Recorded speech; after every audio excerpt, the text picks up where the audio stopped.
20 years ago, Cartoon Network aired the first episode of one of the most prolific franchises the animation industry has ever seen, Ben 10. I and many other kids around the world had their lives changed because of this show, as Ben 10 became a smash hit everywhere, from America to overseas especially. It stood out, making itself a standard for what an action cartoon should be. Ben 10 was created by Men of Action Entertainment, a team full of talented comic book artists and writers who pitched the idea to Cartoon Network back in 2002. At first, Ben 10 was going to be about Ben turning into superheroes or versions of himself from other worlds, until they struck gold with the idea to have him transform into alien heroes from outer space. As the franchise would go on to evolve, we would see Ben get older and equip himself with more aliens, while also switching production teams, as the great Dwayne McDuffie and other well-known showrunners would get their chance to expand the world and characters in future sequels. Ben 10 Classic, however, was where this juggernaut franchise started, with its captivating direction that emphasized bombastic action scenes,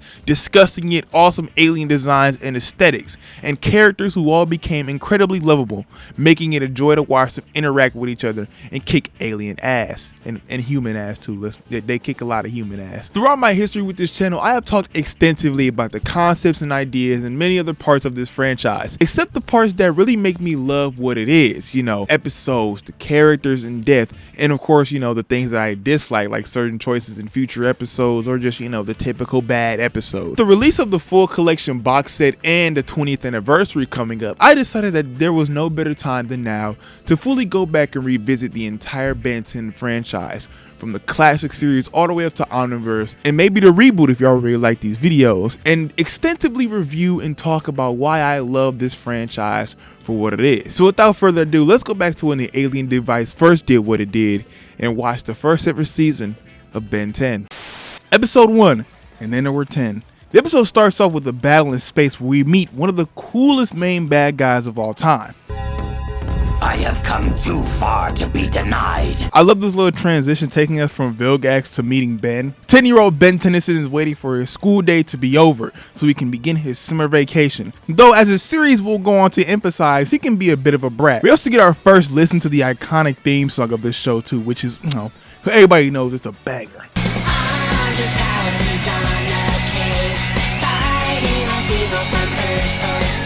I always love that ending bit in the opening where the music gets louder while it shows all 10 aliens in this unique paper cutout style. The episode resumes and we get a scene I love with Ben standing up to JT and Cass, the school bullies. Get lost, Shrimp.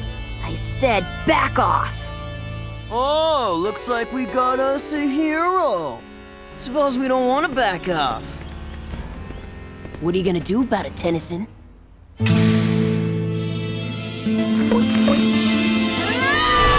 Now, it obviously doesn't go well for Ben, but it's a great moment for his character, showing that he always had hero qualities before the Omnitrix even landed on his wrist. His Grandpa Max pulls up on him, and it's here we meet the show's main side characters in the lovable Grandpa Max and his argumentative cousin Gwen, and they already get to bickering. Now I'm stuck with my geekazoid cousin going camping for 3 months. Geek. Jerk.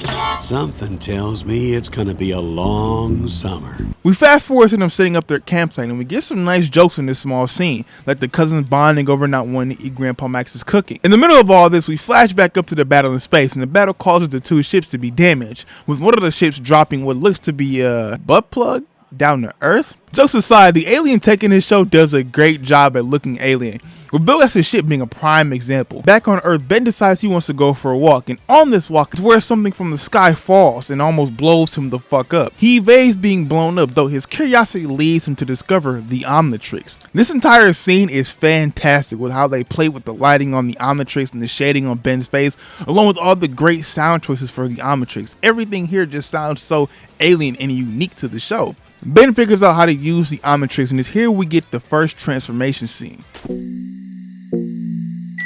Whoa.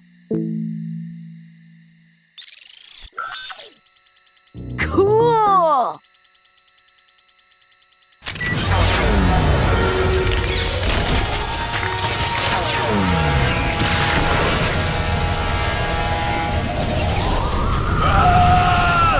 It's here we get introduced to one of the iconic aliens in this franchise, Heat Blast, who was introduced through a pretty cool transformation scene, or should I say pretty fire transformation scene.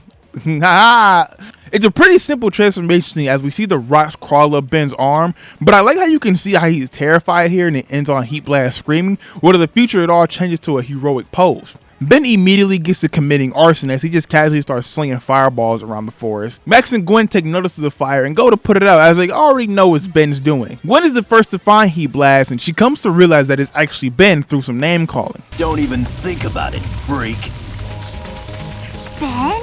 Is that you? Gwen also smacks the fuck out of Heat Blast, sending him flying, which is indeed the first canon appearance of Tennyson's strength. Max follows up soon after Gwen where he tells Ben how to put the fire out, and they later regroup back at the campsite where Grandpa accidentally drops some lore. He's not a monster. He's an alien. I mean, look at him. Ben turns back into himself and Max immediately goes off to investigate. As Ben fiddles around with the Omnitrix, he starts biting it for some reason, which is like a very kid-like thing to do. I also love how Ben once again drops some dialogue of him wanting to help people before it even dawns upon him the power that he has. Look, if I can figure this thing out, maybe I can help people. I mean, really help them. Not just, make things worse. This is also where we get to see another alien in Wildmut. Now, he was never one of my favorite aliens growing up, especially when he started to show up in future series like What Did UA Do to You, my friend? He has one of the best transformation scenes in my opinion, with Ben growing muscles and fur accompanied by tons of dynamic angles and a roaring finish. It's all just so raw. As Wildmut, Ben gets into it with some of Vilgax's drones in a well-animated action scene, and it caps off with Gwen coming to his rescue, showing that these two can actually get along. Back off, Sparky! No flying tree trimmer is going to hurt my cousin! Max comes back from his little adventure and scolds Ben for attracting attention to himself by using the Omnitrix when he was told not to. It's here where Ben explains how the Omnitrix actually works, with how you push the dial up and you slam it down and become one of the cool super alien dudes. And in a nice twist of things, instead of forbidding Ben to use it even more, Max actually insists on helping Ben how to learn it, which subverts the whole cliche and tells us a lot about Max's character. The Tennysons over here are a convenient radio broadcast, which is like a consistent theme throughout the classic series, about another robot attack, which springs Ben into action. Those people are in trouble because of me. I think I can help them. You? What are you gonna do about it, Tennyson?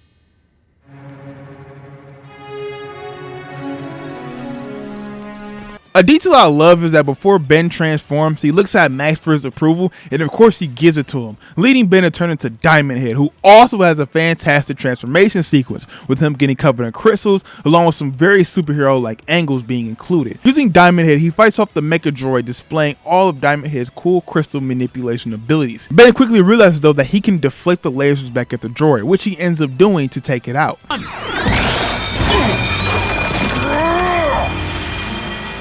What comes around, goes around. Let's see how you like it, you techno freak. After seeing the destruction of his Mecha Droid, Vilgax swears to take the Omnitrix from the Earthling who now possesses it. And as the episode caps off, we see one last alien, Accelerate, who was my personal favorite classic era alien. And then Number 10 is literally the perfect first episode, as it establishes all the prominent characters like the Tennysons and Vilgax all extremely well, while slowly pulling you into this world that you will come to find out is much more bigger than it seems. We get tons of great character moments from Ben and Max and even Gwen, and it's all beautifully animated, man. I really don't have much to say about this episode 1. I feel like everybody knows that it's peak, that it's a perfect opener for a show like Ben 10. Episode 2, Washington, BC. Though the episode starts off with Ben saving a mom and her son from a building with Heat Blast, where he displays some off-screen power growth. In a nice contrast to episode 1, he absorbs some of the fire in the room here and then shows off this cool fire tornado move that he just knows now. No way! A gold sumo slammer card!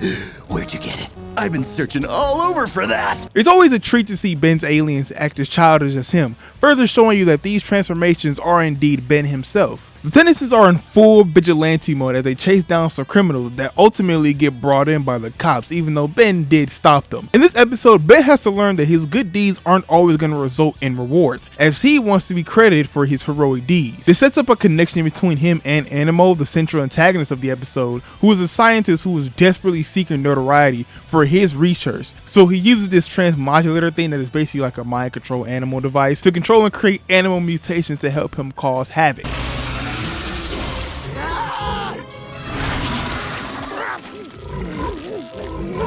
I'm sorry, I can't hear you.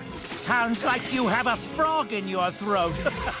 As we fast forward in the episode a little bit, we get to see Ben debut a brand new alien, Gray Matter, at the grocery store to help him find the gold sumo slammer car that he is obsessed with. I like that when Animo attacks the store, Gwen points out that because of Ben's selfish actions with the Omnitrix, he can't even dial up a hero to help fend off Animo. If he didn't go cereal diving, one of those heroes could be saving us from becoming hamster chow.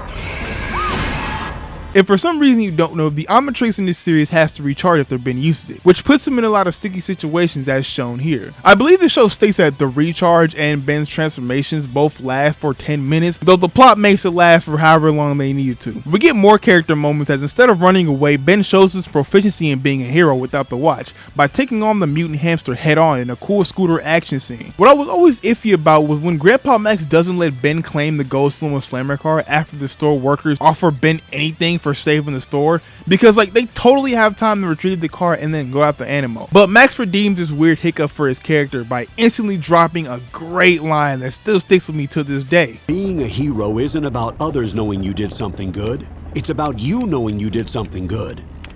Being a hero is its own reward. That line about how being a hero is its own reward is just brilliant to me. As we get deeper into the series, Max and his wisdom become the highlight of the show as he just has a bar after bar after bars. The Tennysons track down Animo to the Natural History Museum where we get to see Ben bust out another new alien transformation. I'll take care of Jumbo.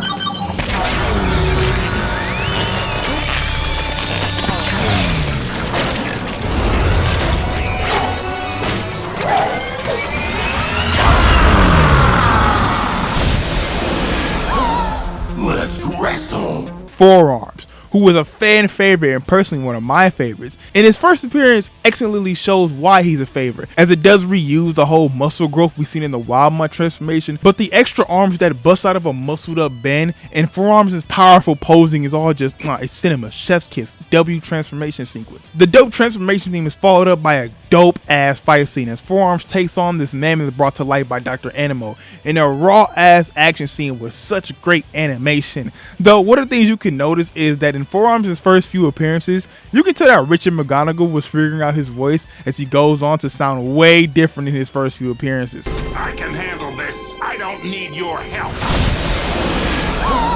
Let's wrestle. Gwen also gets her chance to shine as she fights off a giant monster pigeon and somehow wins just by smacking the shit out of it with a stick, showing off some more of that Tennyson strength, you know.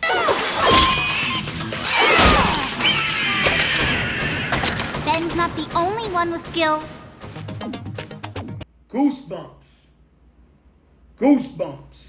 Animo ends up fleeing after he brings to life an entire T-Rex, and on his way out, the pigeon kidnaps Gwen as a bit of payback, I imagine, because who the fuck wants to be smacked in the face with a stick? Ben and Max pursue Animo in an attempt to save Gwen, and we get the debut of another new alien, Stinkfly. And like Wild Mutt, I'm not too fond of Stinkfly.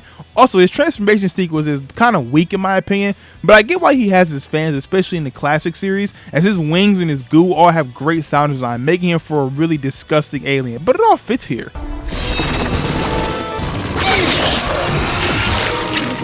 Before Ben even transformed into Stinkfly though, he did drop his iconic hero time, one of the staple catchphrases for Ben in the franchise. Oh no, Gwen will be next. Not if I can help it. It's hero time. As Stinkfly, Ben saves Gwen where Max advises he goes after Animo. Ben stops Animo from killing the scientist who he feels took his glory, where we get a scene that shows how Ben's character has slowly developed this episode. Whoa! I struck Sumo Slammer gold! Somebody help me! Ah! Oh man, this hero stuff ain't easy.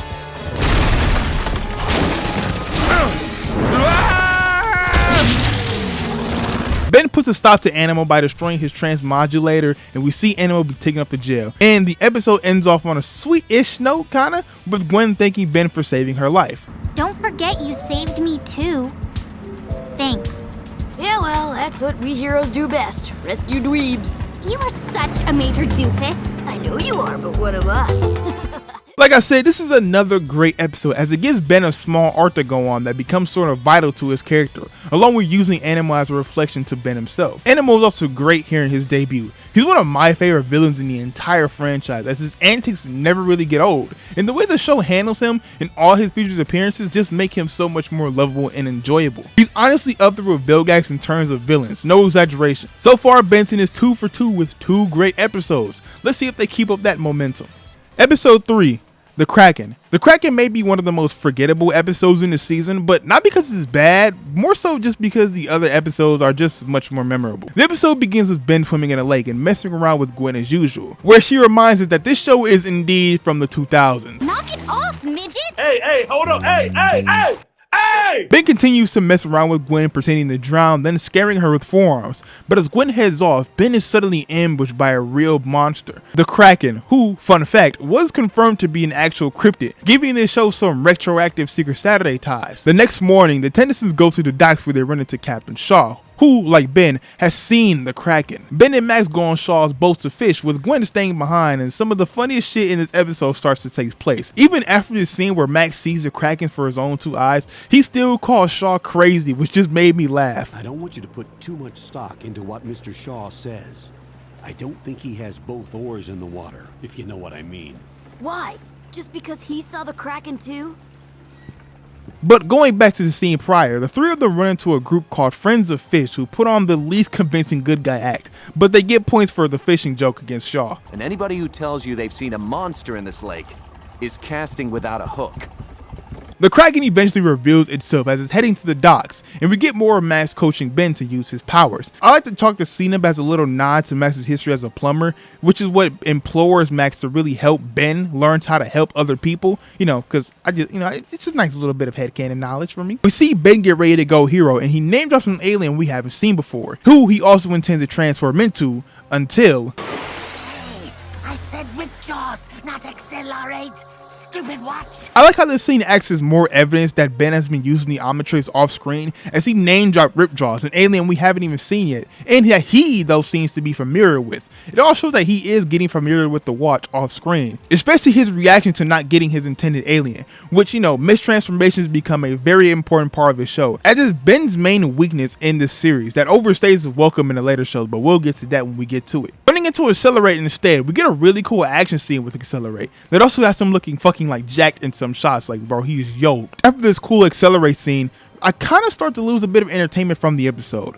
I mean, we get a scene of Stingfly saving Shaw after the biologist caught them diving, which is an alright action scene, though I do like when they all regroup after finding out that the biologists want the Kraken's eggs, and they actually want to help the Kraken, but Shaw still stands his ground on wanting to take the Kraken out. All this talk doesn't change a thing. Mummy or not, that beast is mine. Let's go. I have a spare boat down at the docks. Later on, when they infiltrate the biologist's base, we get a bunch of funny scenes with like Max and Gwen. For some reason, they get really expressive in this third act. All right, buddy. We can do this the easy way or the hard way. It's here where Ben gets the rare opportunity to also use Ripjaws, making for his debut. Ripjaws is definitely my least favorite alien out of the classic series 10, simply because he's just super situational. You'll really start to see it as the series goes on, but here he comes in super handy. You should really soak in this action scene Ripjaws gets, as it's one of the cool ones we'll ever see from him. Ben successfully helps the Kraken, and I do love this little moment at the end where Ben stops the Kraken from killing Jonah, which is the main bad guy's name. It's not really important because he's kind of a shit villain, but after stopping the Kraken from killing him, Ben knocks him out afterwards, and it's such a good moment of comedy. The episode caps off with Shaw thinking he's captured one of the Kraken's babies, who just turns out to be Ripjaws, who then turns back into Ben, and we get a nice ending shot of the Kraken laying down with her eggs. Like I said, this episode is just pretty mid. It has some nice action and some funny jokes, but it kind of just falls flat everywhere else, especially with the bad guys, who are just bland, generic, evil scientist dudes. And the swampy locale doesn't make for the most interesting scenery, to be honest. Episode 4. permanent retirement. Now this may come as a hot take to some people, but I never really liked this episode growing up. I just thought it was kind of dull, which is ironically on point since it takes place in a very boring setting with old people, but this rewatch kind of changed my mind on it a bit. After taking down some crooks using a brand new alien called Upgrade, who can possess and merge with technology. He's one of the most unique aliens Ben has access to in this series, although here we just see him possess a car and use a metal chain like he's some sort of Mortal Kombat character. After the opening, we see that the Tennysons are off to see their Aunt Vera, who is also Max's sister. And while being there, it's apparent that these old folks have been possessed by aliens, who we found out are called the Limax, who are here to stock up on food as they capture all the old people in the neighborhood, as they see them as a delicacy of some sorts. Funny enough, the Limax are mainly known in the fandom due to lore revealed outside of the show that mention an entire war involving them, that we never actually get to see, as this is their only on-screen appearance in the entire franchise. Now, as for why I disliked this episode, I always just thought it was kind of boring, to say the least. Setting and tone put younger me to sleep, and the Limax, while visually being a unique antagonist, I feel like they just lacked real substance, as we never find out their true plans, because that tease at the end goes nowhere. This time around though, I did enjoy this episode a bit more. It's low-key relatable, as Ben being super bored at his Aunt Vera's place is something I totally relate to growing up, because I know how fucking boring it is visiting a grandparent's house. Like, the vibes become so monotonous and dry sometimes. This episode though honestly surprised me visually, as it has tons of well done animation, like how the Limax move when possessing the humans, with all their stretchy and goo-like effects. There's also tons of great gags in this episode. You know, ever since you've had that watch, you're like a magnet for the weird. You're right. Very funny. I love the running joke of Ben dissing old people, like how he upsets Vera and goes, she's old, she'll forget, in the most I don't give a fuck manner. Ben turning into Heat Blast to fight the Limax only for heat to be a pleasure for them added a nice spin on the final fight, even though it does end with a conveniently placed water pipe, as water is teased throughout the episode to be their main weakness. Also, one of the many things brought to my attention thanks to the Inktank's in-depth breakdowns is that Max sounds very strange in this episode. He sounds like he's sick, and it threw me off when watching, honestly. Vera, this is delicious. Now, what are these brown chunks in the mold? All right, buddy. We can do this the easy way or the hard way. Oh, I almost forgot to mention that this is Ghost Freak's debut episode, though he doesn't really do much except terrorize some old people. His transformation scene though is pretty creepy but also cool at the same time, with how it zooms into Ben's face going all skeleton-like. Once again, a simple but effective transformation sequence. Anyway, I sort of enjoyed this episode more this time around, but I still wouldn't call it my favorite, unlike the next episode, which is one of my favorites in the entire franchise. Episode 5, Hunted.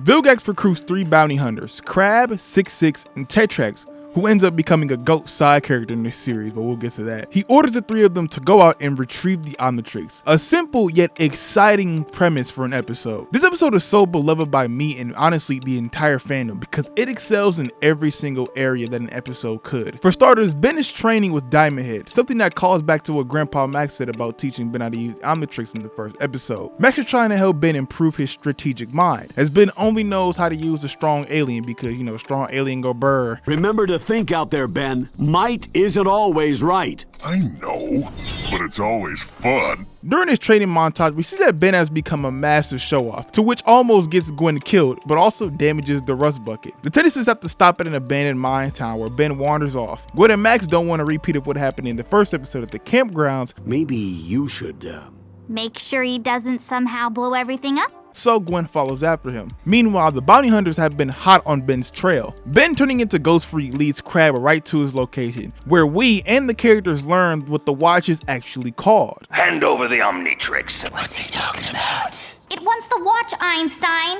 I like that this episode establishes Ben's limited combat strategy, so when he's stuck in a battle as Ghost Freak, he gets fucking cooked since he doesn't have the advantage in pure raw strength. I also want to take the chance to actually talk about Crab for the character he is. I really like his design with the large crab legs and the single claw. He also has this sword that we don't get to see much of though. His design and his old attitude in general is why I decided to include him in my absolute Ben 10 comic. He has so much personality as he gets off tons of great one-liners while keeping his threatening aura. After getting lucky against Crab, the Tennysons retreat, but are soon pursued by 66, who becomes another frequent recurring villain if you count 77 and 88, as they're all basically like the same character. This is when we get to my favorite part of the episode, when the Tennysons retreat into a mine shaft, and Ben decides to go Diamond Head to clutch a 2v1. I'll take care of this. No, Ben. That's just what it wants.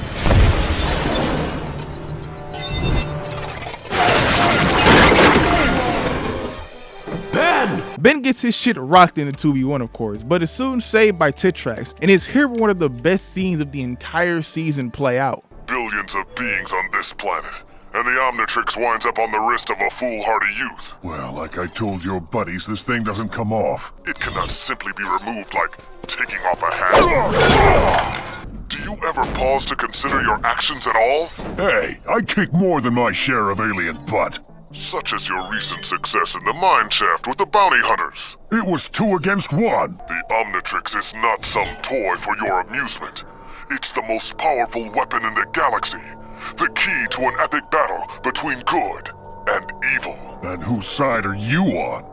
You're still alive, aren't you? You're a good guy? This scene is a masterpiece in storytelling to me, as in one scene we get extensive lore about the Omnitrix and how it's the key to some ongoing galactic battle, showing that this world has so much going on that we don't even know of. I also love how Tetrax scolds Ben on the same things that Max were teaching him at the start of the episode, saying that the way Ben uses the Omnitrix is downright shameful, as he has no real strategy and he shouldn't be struggling with low-level bounty hunters. The scene gets even better when it's revealed that Tetrax is the same species as Diamond Head, making it for the first of many times we see Ben interact with a species he has access to or has turned into previously. We do find out that Tetrax is a good guy, but the episode doesn't really tell us more about where he's gonna take Ben. It just says that he's not gonna give him over to Vilgax. 6-6 and Crab though get up and eventually get the jump on Ben and Tetrax, where they have decided to team up and split Vilgax's reward. Tetrax says, "I don't give a fuck about none of that," and then starts 2v1ing them himself. I love how this scene parallels Ben's 2v1 from earlier, where he was just trying to brute force it, whereas Tetrax here clearly uses some strategy and his understanding of his powers. Though if you notice in this battle, Tetrax goes after 6-6 really hard. I like to think that he beats the shit out of 6-6 on purpose here, just because he sees him as the weaker threat, so it makes sense to take him out first, meaning he'll only have to focus on Crab. It's kind of like the same strategy where you take out the goons in a boss battle before you actually go fight the boss, so you know there's no other distractions. Before Ben joins in to help Tetrax, we get a really great scene of him finally listening to all the lessons he's been told throughout this episode.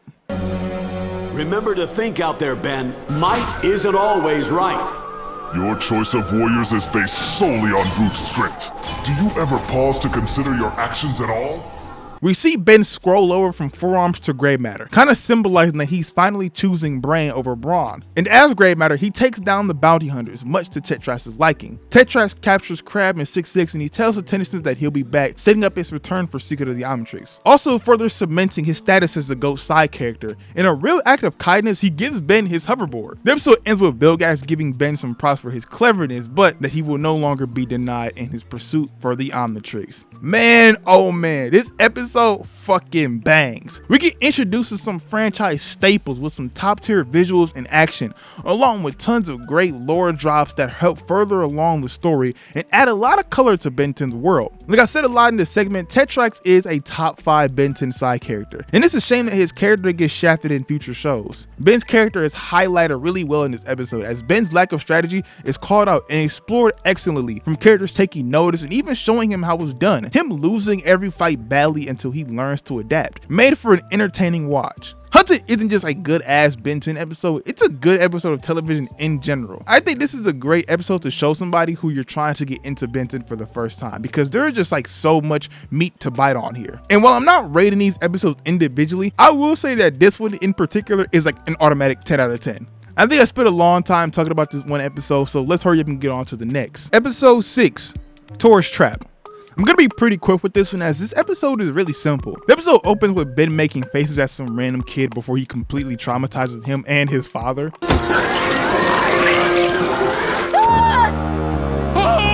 Soon after, a truck has been flipped over and is about to explode. Luckily, Ben is already Stinkfly, so he uses his goo to put out the fire. Even though in a future episode, it'll be shown that Stinkfly's goo is flammable, but I mean, like, who really cares about all that? After that pretty random and inconsequential opening scene, we roll right into the main story of the episode, as the Tennysons are arriving at a town called Sparksville, where they have a run-in with an alien dubbed the Megawatt, who was trapped in a rubber band ball that Ben went messing with. This episode is pretty enjoyable, especially with the hindsight knowledge that the Nosdenian / megawatts become a prominent alien species that pops up a lot in the Ben 10 franchise. So seeing their debut episode makes for a nice watch. I think this episode is as fun as it is because it has tons of great comedic bits, as the megawatts have this Looney Tunes-esque personality, as they have a twisted idea of fun, like giving an elderly man a wedgie of a lifetime. My favorite part of this episode is definitely Ben and Gwen, as they have many great interactions throughout this episode with each other. Why go upgrade?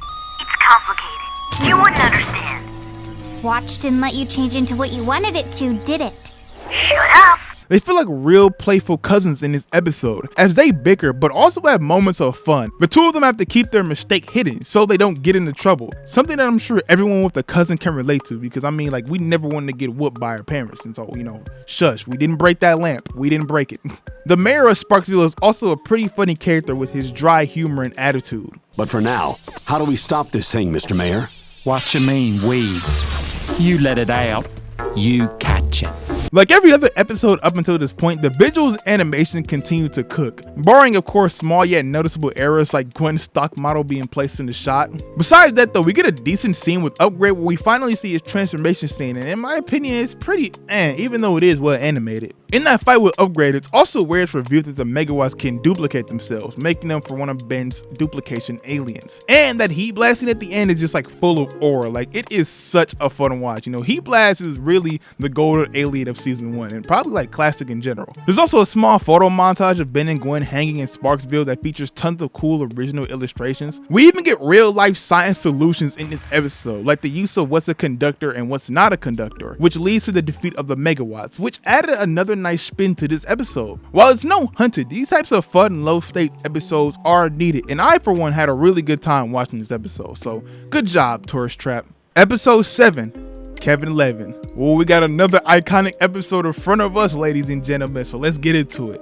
Ben uses Ghost Freak to sneak into a closed area of a hotel the Tennysons are checking into, all to play the new Sumo Slammers game early, and he ends up getting caught as usual, which gets the Tennysons kicked out of the entire hotel, which is like kind of crazy. Like, you know, I know we technically did something illegal, no, against the rules, but to kick them out entirely is crazy. This of course infuriates Max and leads to a big argument between Ben and Max about how Ben uses the watch. I've used it 100 times for good. Why can't I use it just once for me? It's not how many times you use it, Ben. It's how you use it. This episode is a prime example of how Ben can be a fucking jerk in Classic. Ben's jerkish attitude here really makes him a dickhead to Max, as he's showing no remorse over the situation. This is my vacation too. You can't always tell me what to do. You're not my dad. After their argument, Max tries to see if he can go back and get a refund from the hotel, while Ben leads out to the arcade with Gwen following Ben, where they run into the greatest character in the franchise, Kevin 11. Kevin is an important character, especially as his character starts to evolve in Alien Force and onward. Here though, he's a psychopathic kid with the ability to absorb energy who gets jumped by some thugs. In a scene before, Kevin helped Ben get some tokens, so returning the favor,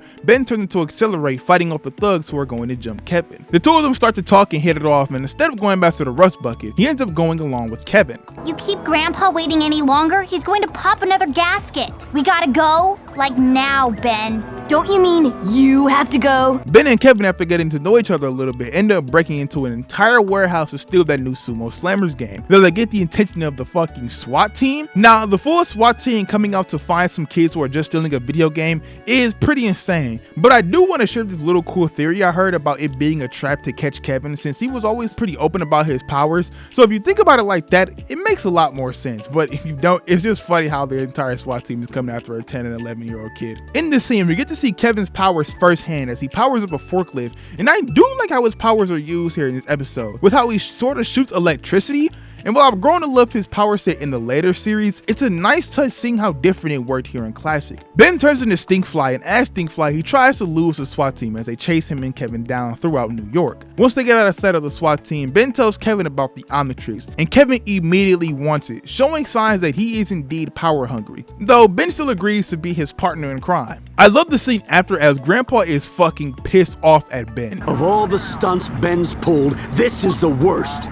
When I find him. It's some very real emotion coming from Grandpa Max, and it's such a shame that this show is heavily episodic in a way, so these feelings and emotional conflicts don't bleed into future episodes. Instead, they just, you know, act like they never happened. Kevin takes Ben to a subway where his sadistic nature is put on full display, where he wants these two trains to crash so he can loot them. And Ben obviously is against that. And it's here we get another great shining character moment for Ben. You don't care about anyone else but yourself. You talking about me? No, I'm talking about me. Now, even after the great moment of character, Ben is still like no match for Kevin, so he gets pushed around until he goes Heat Blast. And this is where the episode starts to become iconic, as Kevin absorbs Heat Blast, and we get our first sort of mutation for Kevin, as he gains his powers, making for a half Pirate Knight, half human hybrid design. And I absolutely love it. Kevin and Ben continue their small fight, and Ben ends up stopping the trains from colliding. It's here we see him use his really cool fire teleport move again. I really like that move, Ben. You should do that more. Ben ends up escaping and reunites with Max and Gwen, where Max rightfully lays into him. Are you ever planning on listening to me? None of this would have happened if you just obeyed me from the beginning. It's all about trust. Ben, however, cuts the conversation short and says they need to stop Kevin, as he could be abusing Heat Blast's powers right now, which Gwen also agrees with, and I like that she comes to his defense in a way. The trio goes up to find Kevin as he's terrorizing those thugs that were terrorizing him at the start of the episode. Ben shows up his forearms, and when talking to Kevin, Forearms delivers a line that honestly got a big chuckle out of me. Looks like you're about to give me some more, Ben. No. That strong no makes me laugh, especially when he crosses his arms. The two once again get into a fight where we see Kevin absorb another one of Ben's transformations, and we get another awesome amalgamation design with Kevin getting 3 eyes and like 6 arms with 2 giant prominent ones from absorbing Forearms' DNA. They score out for another great action scene that's topped off with a true display of aura from Ben.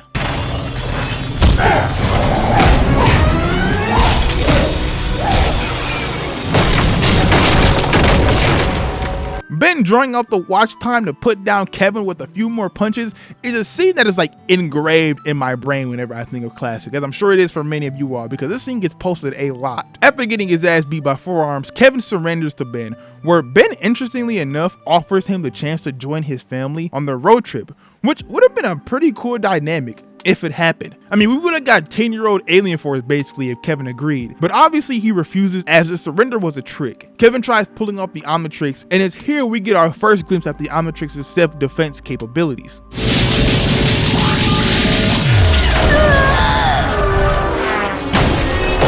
The Omnitrix is such a mysterious device in this first season, and is executed really well that even on his rewatch, I was geeking at this small development from the Omnitrix. We see Kevin lose his Forearms mutation and he eventually runs off, though he becomes a very reoccurring character in Classic, so this is not the last time we'll be seeing him. The episode ends with Max telling Ben that he's going to have to earn his trust back, which I really wish is something that they went through with. But unfortunately, the episodic nature of the show doesn't really allow us to explore, as next episode they are back on good terms. And that was the episode Kevin 11, another banger episode from Ben 10. It takes a while to get going, honestly, as the first half is really good, don't get me wrong, but man, that third act is like real hoops. I don't really have many final thoughts on this episode. I mean, it's a very, very fun and great watch that introduces us to like one of the most important characters in the franchise, along with some great drama and tension between Ben and Max that, I mean, I wish had lasting impacts on future episodes, but that's not really a knock on this episode. So, I mean, I'm sure you already know this, but Kevin 11 is in fact a banger ass episode. So let's get to the next.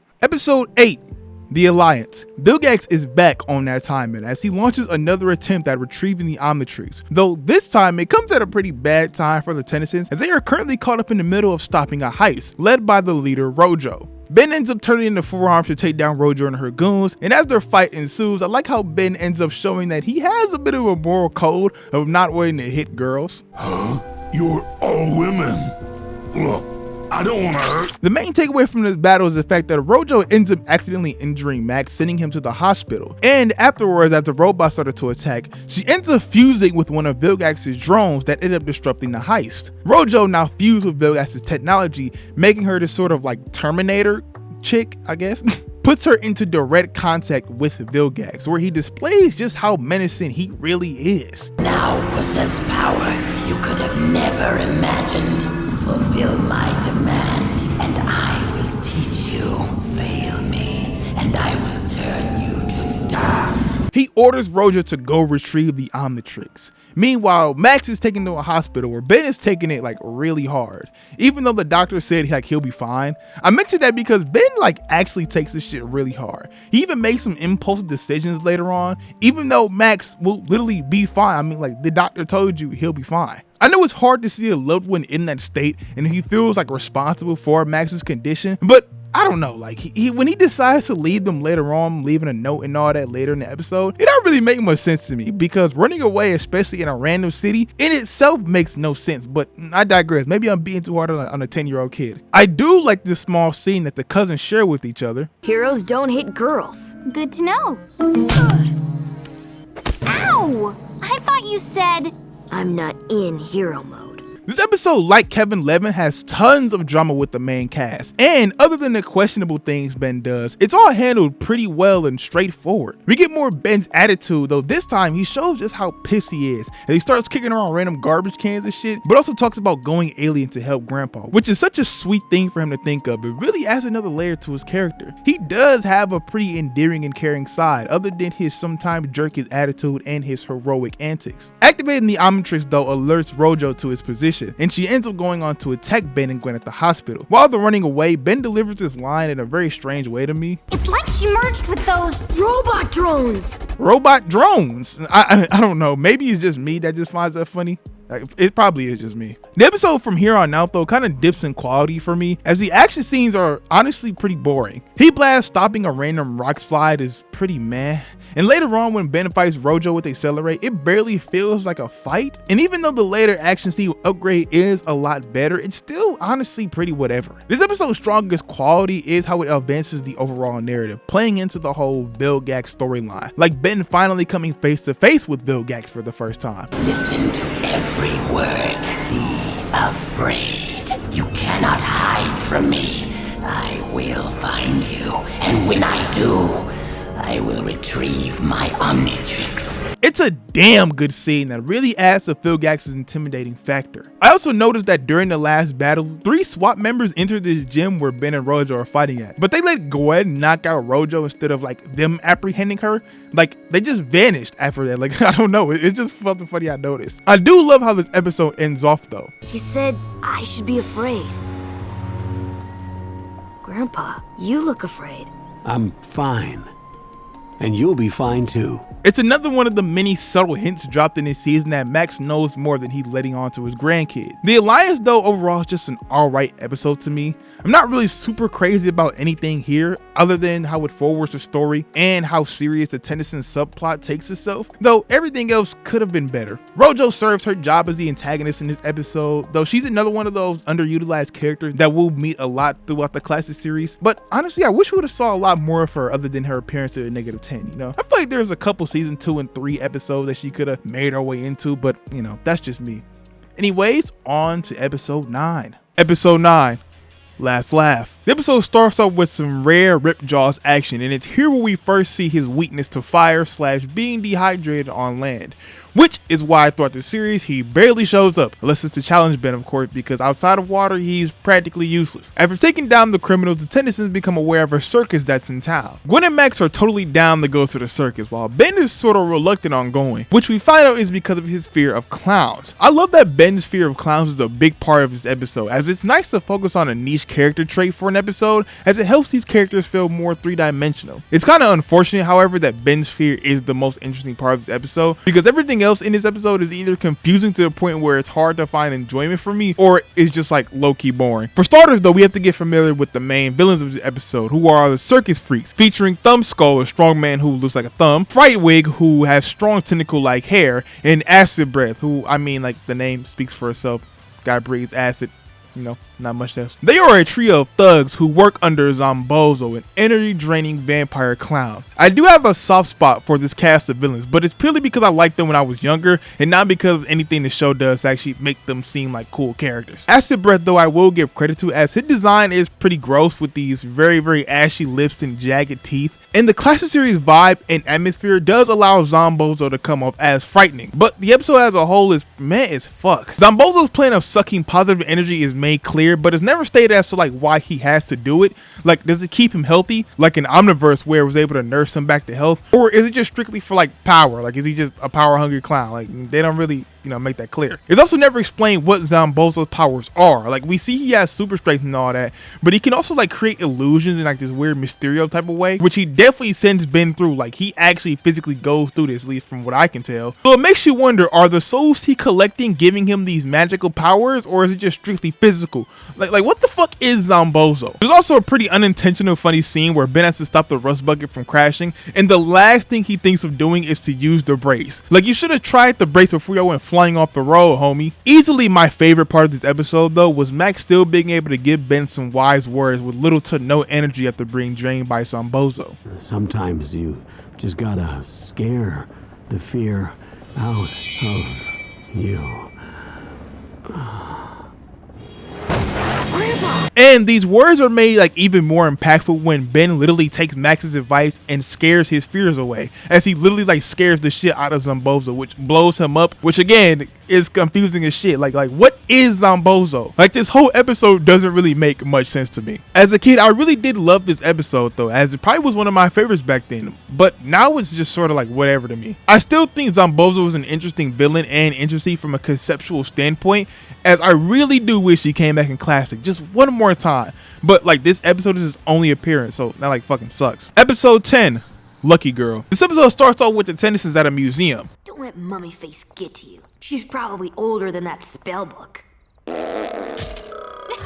The museum is attacked by a new villain called Hex, who is our first introduction to magic in the Ben 10 universe. Unless Zombozo was actually doing some magical shit, but like I said, they never make that clear. Hex is here to collect the Book of Spells. His spells do give Accelerate a run for his money in their action scene, but with the help of Gwen and Max, it allows Ben to get the finishing blow on Hex where he drops one of his charms. The main piece of drama in this episode comes from Gwen feeling like Ben gets all the attention, even when she helps out. Ben, in an act of kindness, gives her the charm Hex drops, which gives her these magical powers of luck.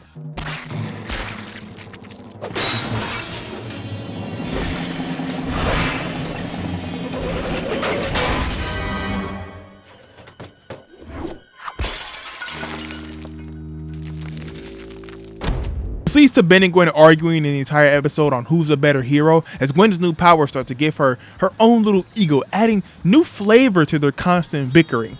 It's not you, it's that charm. It's not you either, it's that watch.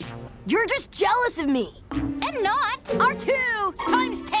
Overall, this episode is just alright to me, to be honest. It is nice to see Gwen become Lucky Girl, especially since it's a reoccurring thing the franchise does, and to see her use magic, as it all plants the seeds for her eventual character development for the later seasons and series. This is also one of my favorite villains, mainly aesthetically though, with his cool red and black color scheme and the skull-like face paint, and the Staff of Ages is like a cool looking ass stab, bro. Like, I would rock that shit. Maybe when I gotta go as Hex for Halloween. Who knows? That I don't know. That might be too much ball knowledge for some people to get. Unfortunately though, in this episode, he's kind of just like your generic bad guy searching for power.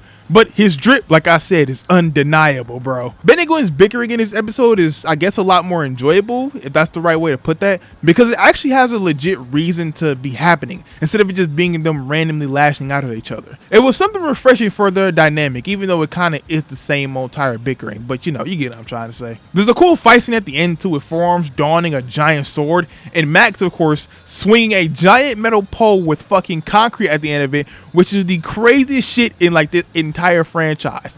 This fucking 60-year-old man just blew up a fucking stone creature with a metal pole he just took from the ground, but next episode his back is gonna be in fucking pain. Like, yeah buddy, alright. Actually, I take that back. I think Gwen destroying the charms in this episode might be the craziest, because I definitely think she could have just, you know, kept them and fought alongside Ben, but you know, don't want her taken away from the spotlight, so you know, have her just blow him up and shit. I also do think it's a bit weird how Grandpa wanted them to take the charm back to the museum when Gwen started using it, but he let Ben take it in the first place. Like, are you playing favorites here, Grandpa? But anyways, I really enjoyed Lucky Girl. It's a decent episode with a lot of cool stuff in it that gets played around with more in the future episodes. So, you know, fire episode, man. Episode 11, A Small Problem. Y'all know that Shaq meme where he's like, sorry, I wasn't familiar with your game? This is me with this episode, as I really enjoyed this episode and this rewatch. In a pretty unique episode, Ben gets stuck as gray matter due to the Omnitrix glitching out, which please keep count of, because this is something that will happen over and over and over and over and over again in this franchise. He ends up getting captured by some weird dude at a water park they're at, and already Richard Horvitz is making me die of laughter. There you are, my little alien ticket to fame. Let him go! Him calling for Gwen like that put me in tears, dog. I promise you that shit had me cry. This whole episode has so much charm in it due to it being centered around Great Matter, an alien who we only see when the writers want to put Ben in unconventional situations. Here, they use his small size to craft a fun episode with scenes of him escaping Howell, the weird guy who captured him at the water park. In his house, we see Great Matter go through drains, vents, and pipes, all while using his intellect, and in many cases, all delivering great lines of dialogue. Sure malfunction? Probably something stupid like the DNA splicing replicator copying a fragmented amino acid sequence. So this is what it feels like to be smart. This episode is also noticeable for being the first appearance of the Forever Knights. They call themselves the Organization, a well-financed secret society dedicated to collecting alien technology. Hey, when you've been around as long as I have, you pick up a few things. I'm sorry, the Organization, as they're called here in this first episode. Pretty shit name, you know. Forever Knights is way cooler. Thank God they went with that. Apparently, they've been in contact with Hal as they're interested in alien stuff. I like how in the Max and Gwen subplot, Gwen picks up on all the little hints Max drops to his past, like knowing certain tricks and who the Organization is. Like, she is not falling for the bullshit anymore. If we can get a reverse trace on that number, we should be able to get an address. Grandpa, there's a sneaky side to you I'm totally starting to appreciate. Similar to Permanent Retirement, I didn't like this episode much growing up, since it was void of any real action. Like, Ben only uses a gray matter here, and I thought that kind of blew as a kid. But rewatching this now, years older, I appreciate the novelty of this episode. It's different in a good way and has some funny moments and introduces one of my favorite villain groups in Ben 10. I do wish it was a bit more creative, as a lot of the episode is just a cat and mouse game, and a lot of it is spent at Howell's place, which is a nice setting, I guess, but maybe one of the many Ben escape scenes could have been at the Forever Castle, giving us a new environment to heavily explore instead of just keeping them all in one place. They also never give a real explanation on what went wrong with the Omnitrix, unless you want to count Grey Matter's explanation. But to be fair, the Omnitrix is a prototype in the classic series, so a random glitch that kind of just happens with no reason behind it is kind of fair, you know, shit what happened. As a kid, like I said, this was an episode I always skip, but this summer got a lot of enjoyment out of it this time around. It's obviously no Kevin 11, Hunted, or even Lucky Girl, but it's fun and I respect it for being at least that. Episode 12. Side effects. Now, this is a popular episode amongst Ben 10 fans. This is the main gimmick of the episode, revolving around Ben and his aliens catching a cold that ends up altering their DNA. The episode starts off with an introduction to the main villain of the episode, Osmond Gold. I mean Clancy the Bug Guy. He's here to stop his apartment building from being demolished by the good old government. He has one of the weirdest and like nastiest powers of all time to me, being able to control bugs of like any kind. Like, that's fucking gross, bro. Clancy is very similar to Zombozo in the way that the classic series direction helps sell his creepy aesthetic, and also how he only gets one real appearance, since when he shows back up in the negative 10 two-parter, he's a completely different person. Like, he's like a fucking bug dude. Like, how the fuck did that happen? Something I realized about this first season is that every time we meet / open with the Tennysons, they're always in the middle of stopping some crime. Anyway, Ben stops said crime and treats himself to a truck full of ice cream, causing him to catch the cold that is the main part of this episode. You have a summer cold. Maybe from now on, you'll think twice before having snack time inside an ice cream truck. While retrieving some remedy for Ben's cold, the Tennysons run into Clancy as he abducts a councilwoman who wanted his apartment destroyed. One thing about this episode that I couldn't look past is the visual choices for Clancy's bugs, as sometimes they're just dots on the screen that look weird when he's riding on them or capturing someone with them. And at the end of the episode, when he becomes Bugman, the look of the form seems to be still images that are vibrating. I don't know what's going on there. This episode, in all honesty, is pretty ugly in like both a good and a bad way. But going back a bit, Ben transforms into Wildmo, where his cold starts to affect Wildmutt's senses, making him basically blind. Ben's cold must be affecting Wildmutt's sense of smell. With his schnoz clogged, he can't tell where he's going. Okay, Furball. I'm driving. Go left! No! Your other left! Now, it's no surprise to say that I love this concept as it's super fascinating, but I also love how it further adds to the mystery of the Omnitrix, as how can Ben's code affect his transformations? It was a real bummer that Alien Force didn't do this in Secret of Chromastone when Ben got sick, but that episode has like way more problems than just that. After capturing the councilwoman, Clancy takes her back to his apartment where the Tennysons follow suit, and we get to see how Forearms is affected by Ben's sickness, and he's really just smelly, like he just fucking stinks. They save the woman and continue to follow Clancy as he plans to eradicate the entire town by blowing up the nuclear reactor core. This is where we get the most memorable part of this episode. Wait, something's weird about you. We don't have time for you to diss me. You guys shut down the reactor. I'll take care of Bugsy. Ben's sickness turns Heat Blast into Cold Blast, or Freeze Blast, or Ice Blast, or whatever the fuck you want to call them.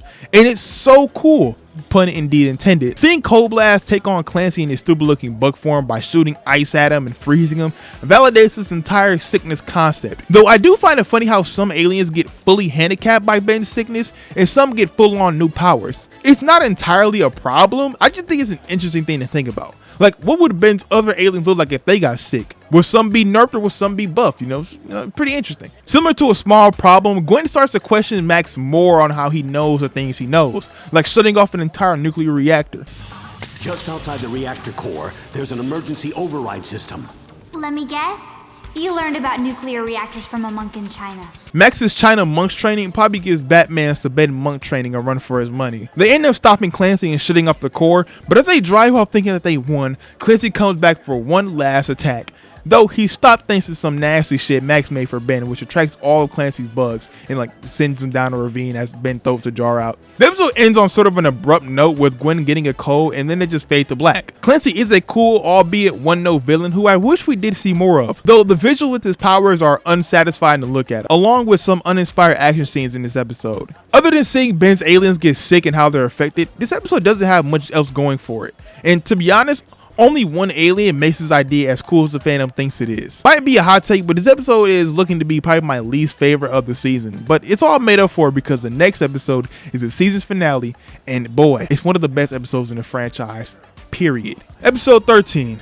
Secrets. Once again, we catch up with Ben in the middle of stopping a crime, though this time it's being broadcasted live. I think people are like on Twitch watching this, like spamming W or L Diamond Head. Yeah, I think people are like gifting subs and like all that type of shit. You know, that makes me wonder, you know, I feel like Ben 23 would be such a good streamer. Like, I know this is very an unrelated note, but you know, is considering like the landscape of like the world right now, I feel like Ben 23 would be like a dope streamer. I feel like a superhero streamer in general would be so fire. Like do y'all agree? You said get back to the review. I got you. You see that Vilgax is also watching the broadcast too from his gaming chair, where we get the first of many chill-inducing moments in this episode. I will see to this task myself. After the opening, Ben wakes up from a nightmare where he mentioned that the alien he saw in the episode The Alliance is telling him that he's coming, which puts Grandpa Max on edge. Max in this whole episode is just paranoid as hell as he slowly starts to drop his act. You can see it in scenes like when he yells at Ben for going hero, or when he says the cops can handle whatever's causing a citywide explosion, as it all really adds into the tension of this episode, as Grandpa Max up until this point hasn't really been like this. Ben decides of course to go help anyway like the hero he is, and we see that Vilgax has sent some drones to lure out Ben, and we get a dope scene of Heat Blast mowing them all down, and just a beautiful display of animation that is commonplace in this episode, further cementing it as one of the best. But you know, let's keep going before I start glazing. Vilgax ends up tying Ben down and pulls up in his metal rolling pod thing, and it's here we get our first look at Cyborg Vilgax.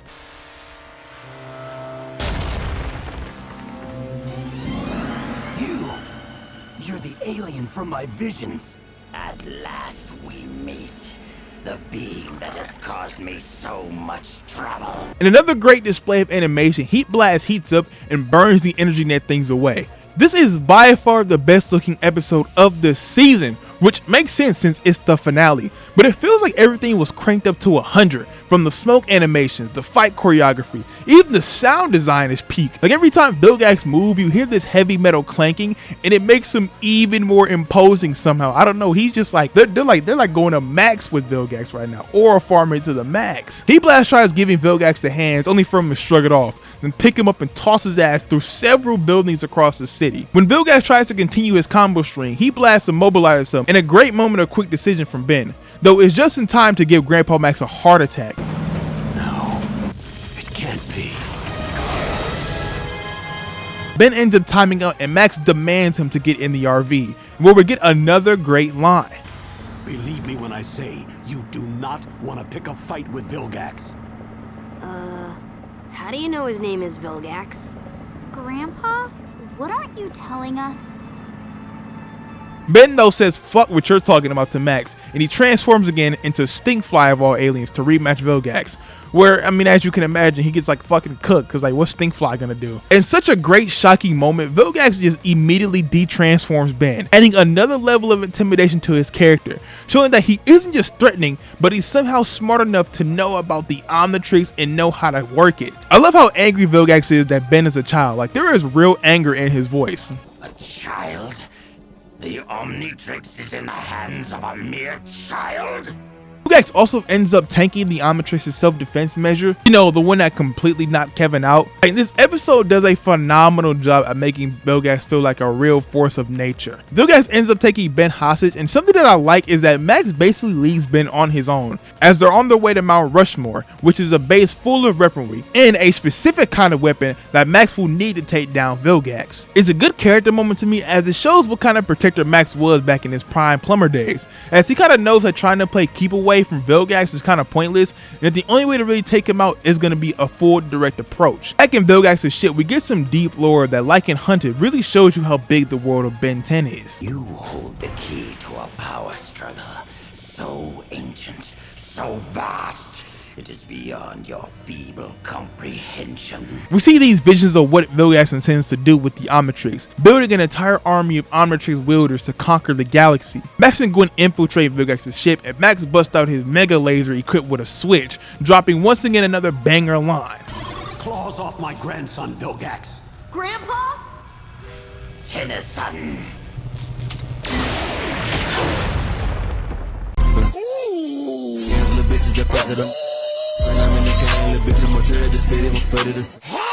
Max goes to help Ben, and we get some more beautiful animation with Ben morphing from alien to alien until he breaks out with forearms. And it's from here where the episode becomes a 10 out of 10 to an 11 out of 10. Ben fights off Vilgax's drones as he switches aliens, going from forearms to Ghost Freak to Gray Matter to Upgrade, all in such beautiful morph animations.